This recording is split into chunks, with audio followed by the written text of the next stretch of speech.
3 नवंबर 1988 की रात। हिंद महासागर की लहरें सामान्य थीं, आसमान शांत था, लेकिन मालदीव की राजधानी माले में गोलियों की आवाज गूंज रही थी। कुछ ही घंटों में एक छोटा सा द्वीप राष्ट्र अराजकता में डूब चुका था।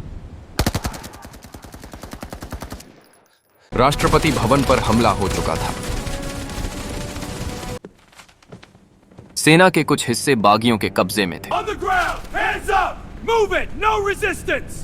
पूरी दुनिया सो रही थी, लेकिन भारत नहीं।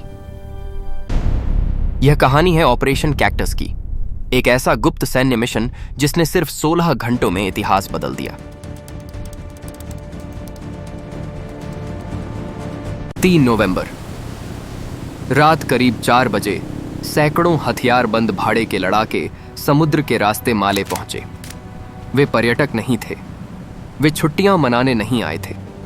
उनका मकसद साफ था, तख्ता पलट, राष्ट्रपति मौमून अब्दुल गयूम को हटाकर सत्ता पर कब्जा करना। हमलावरों ने रेडियो स्टेशन पर कब्जा किया, सरकारी इमारतों को घेरा और राजधानी में दहशत फैला दी। मालदीव की सुरक्षा बल छोटी थी और अचानक हुए इस हमले से वह पूरी तरह बिखर गई। सड़कों पर गोलियां चल रही थीं, लोग अपने घरों में छिप गए थे, हर तरफ अफरा तफरी थी।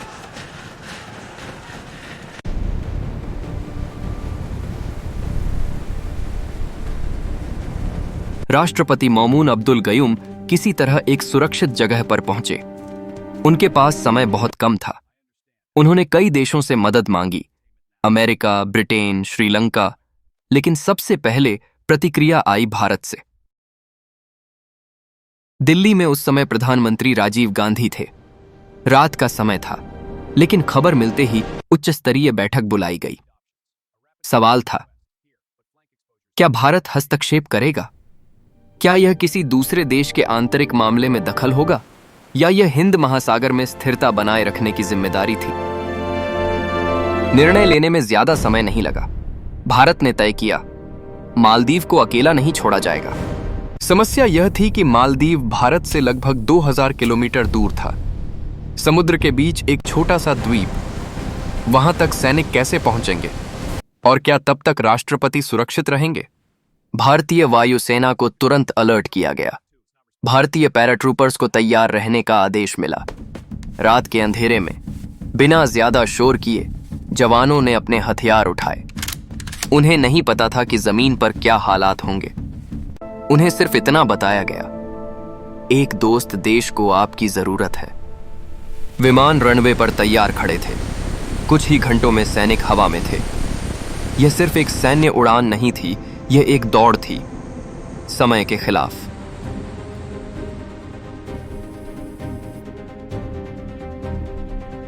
उधर माले में हालात और बिगड़ रहे थे।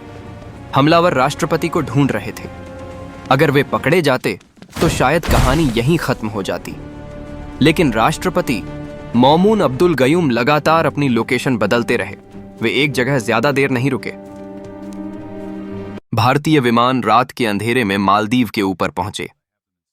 सबसे बड़ी चुनौती थी लैंडिंग। माले का हवाई अड्डा छोटा था, रोशनी सीमित थी, और यह साफ नहीं था कि रनवे दुश्मनों के कब्जे में है या नहीं। लेकिन जोखिम लेना जरूरी था। विमान नीचे उतरा।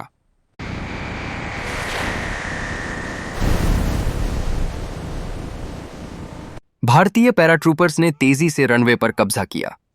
यह ऑपरेशन सटीक था, तेज था और पूरी तरह अप्रत्याशित था। हमलावरों को अंदाजा भी नहीं था कि इतनी जल्दी भारत पहुंच जाएगा। What the hell was that? Sounded like a jet. Check the radio. Move. Nothing on visual. Command, report status.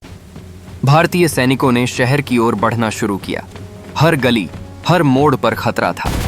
गोलियां चल रही थीं, लेकिन भारतीय सैनिकों की ट्रेनिंग और अनुशासन साफ दिख रहा था। वे संगठित तरीके से आगे बढ़े।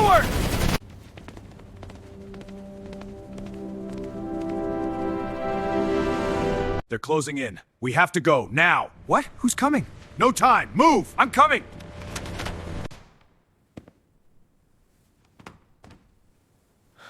कुछ ही घंटों में राष्ट्रपति मौमून अब्दुल गयूम को सुरक्षित स्थान से निकालकर सुरक्षा घेरे में ले लिया गया।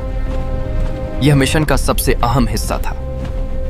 हमलावरों का एक समूह कुछ बंधकों को लेकर समुद्र के रास्ते भाग निकला। वे एक जहाज पर सवार हो गए और श्रीलंका की दिशा में बढ़ने लगे। अब बारी थी भारतीय नौसेना की। युद्धपोतों को तुरंत रवाना किया गया। समुद्र में पीछा शुरू हुआ। घंटों की मशक्कत के बाद जहाज को रोक लिया गया। भाड़े के लड़ाकों को गिरफ्तार किया गया। बंधकों को सुरक्षित छुड़ा लिया गया। इतने कम समय में भारत ने न सिर्फ एक तख्ता पलट को नाकाम किया, बल्कि एक संप्रभु राष्ट्र की लोकतांत्रिक सरकार को बचा लिया।